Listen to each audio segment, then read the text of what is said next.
Also making headlines this weekend are new figures that show prescriptions of antidepressants are soaring, particularly during the recession. Last year in England, there were 2.1 million more prescriptions of antidepressants than in 2007, leading to concerns that doctors are increasingly supplying the drugs as a quick fix without attempting to address the underlying cause of the problems.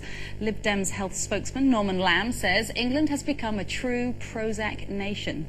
But can antidepressants ever be an effective solution to short-term bouts of depression? Yeah, can I just say though, you know that thing on tennis where they show the new balls?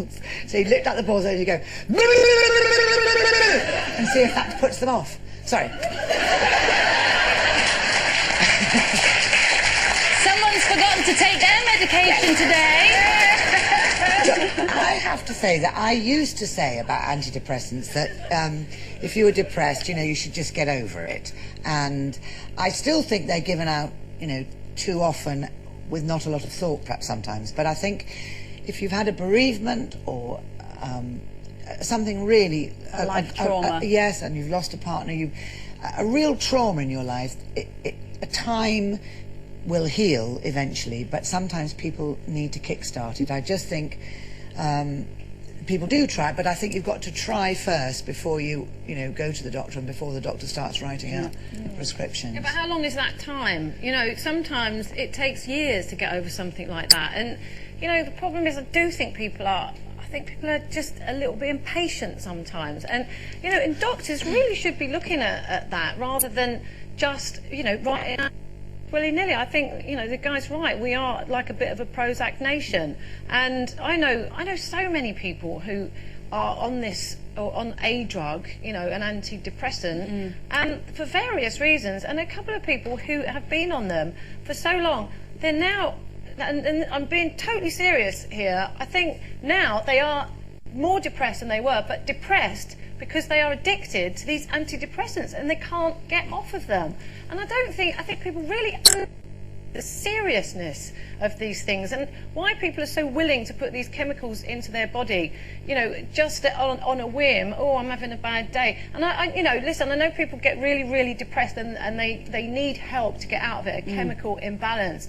But I think for a hell of a lot of people, I think it's a quick fix, and I do think people need to give it a bit more time. I think, as you said, you know, the natural reaction to a traumatic life event, whether it's death or divorce or illness or losing a job, whatever it might be, is to be down. You know, that's you are reacting in a perfectly normal way. But from my understanding is that clinical depression is sort of diagnosed when, after a certain period of time, if you don't appear to be recovering, albeit very gradually, if you're just kind of staying down in that bottom trough. But who says what that time? Well, I don't know. I'm not a doctor, but from what I understand from a psychiatrist friend of mine is if your body isn't starting to recover and mentally you're not starting to recover, the antidepressants are supposed to be a bit of a kickstart to just get you on the way back up. They take the edge off a little bit.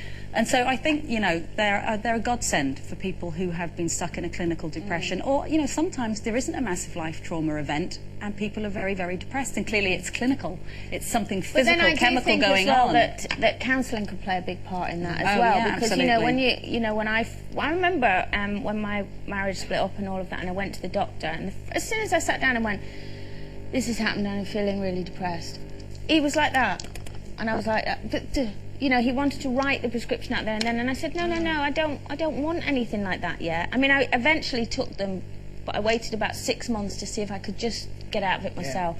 Yeah. Now, to be fair, he only gave me 3 months' worth, and it did, just like I say, it took the edge off it, but he also gave me counselling, and I think it's counselling that changed my whole mental attitude. I think they put a lot more money into counselling than drugs. My sister Lynda, who has gone through, you know, her cancer, she lost her husband, and then we lost our mum.